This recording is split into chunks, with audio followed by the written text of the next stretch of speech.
One must suspend a sense of anger and resist feelings of despair to fight for the right to fight and perhaps to die in defense of a nation, many of whose citizens and institutions are denigrating your very humanity. What is it that those young men saw in our nation which drove them to defend it?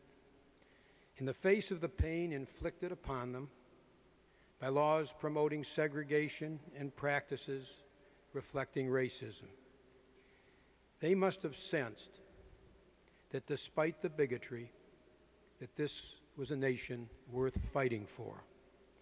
They must have seen a spark of hope that this was a country worth dying for, and sensed that they, you, and your courage and your patriotism could help that spark become a flame of justice. The first class of 13 cadets began at the Tuskegee Institute in July of 1941. By the time the last class completed its training, nearly 1,000 black pilots had graduated, alongside thousands of aircraft and engine mechanics, armament specialists, control tower operators, and other positions essential for conducting flying operations. The statistics of their heroism, your heroism, are overwhelming. More than 15,000 combat sorties, 260 enemy aircraft destroyed, 150 distinguished flying crosses and legions of merit, and more than 700 air medals and clusters. They were so proficient, you were so proficient, that white bomber pilots did not just come to accept escorts by the Tuskegee Airmen, they requested the Tuskegee Airmen. But the spiritual legacy of the Tuskegee Airmen transcends any statistics. They not only fought for us on the battlefield, they fought for the very soul of this nation. Tuskegee Airmen, thank you for not giving up on the promise of America.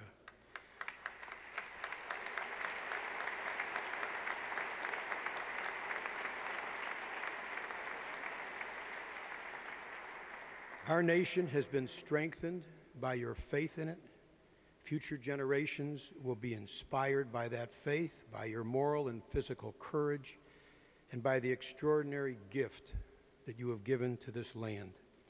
Your place in history is not established by the medal that you will receive today.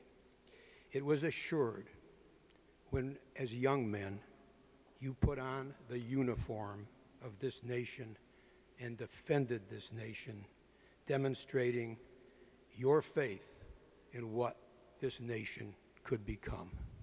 Thank you.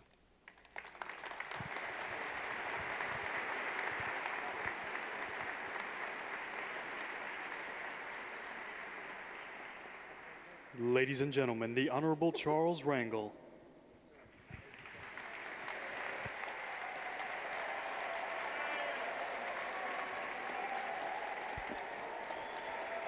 Thank you. Thank you.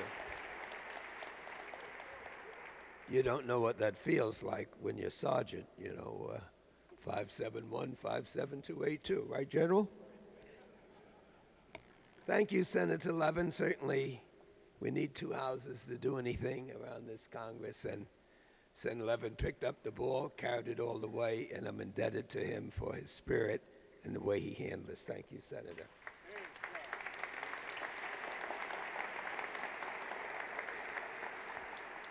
Mr. President, your presence makes a difference because it's not just your office. You represent the President of the United States, this great country. It means that we can't go any higher to share with these great heroes the fact that it's not people, it's not politicians, it's our great country saying thank you.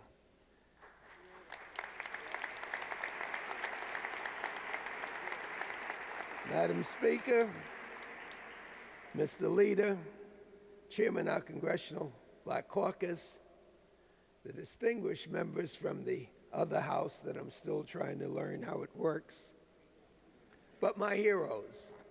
So many of you have said thank you. It doesn't work that way. We cannot say enough thank you to you.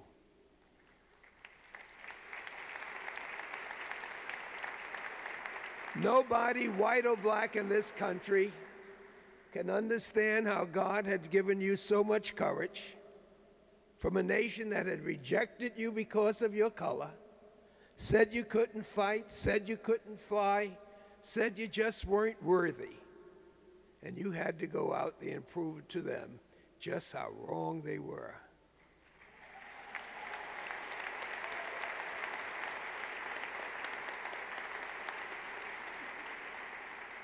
And how tragic it was to see that the very enemy that you fought, after you came back to this great country, to see how German prisoners of war were treated better than you were on your return. But somehow, whatever God had given you, it didn't cause you to stop.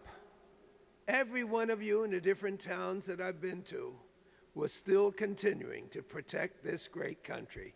Oh, perhaps not in the skies, but in the battles on the streets, talking to the kids, giving them self-esteem, telling them that they told you that you couldn't do it, but encourages them to do it.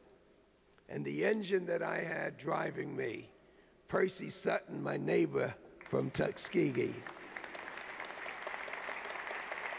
a super ace, Lee Archer, not only did it in the sky, but became one of the most successful business people in the country. And the very first German jet, somebody had to shoot it down. Why not Captain Roscoe Brown from Harlem?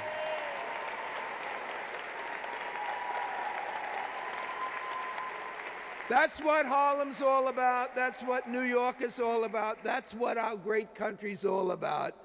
Taking advantage of the skill that God has given you, the courage that you've had to do it, and to recognize that whether kids on Lenox Avenue, South Bronx, or South Chicago, that in all of them there's a little bit of Tuskegee Airmen.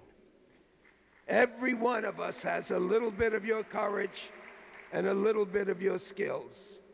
If we can only get this country to recognize the richness that we have, if we just open up the door to believe that in every village that we are, that we can get the training, we can get the self-esteem, that we will be able to do all of the things that God has told us we can do. All we need is a chance.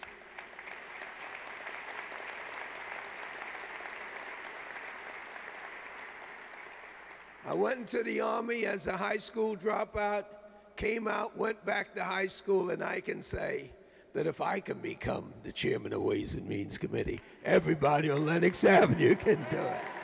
So keep up that great fight. Keep up that great spirit.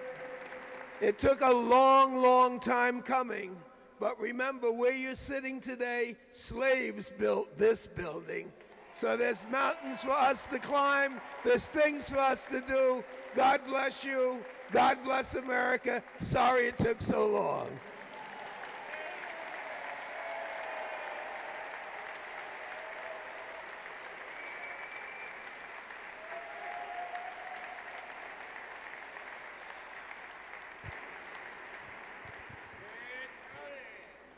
Ladies and gentlemen, the Honorable Carolyn Kilpatrick.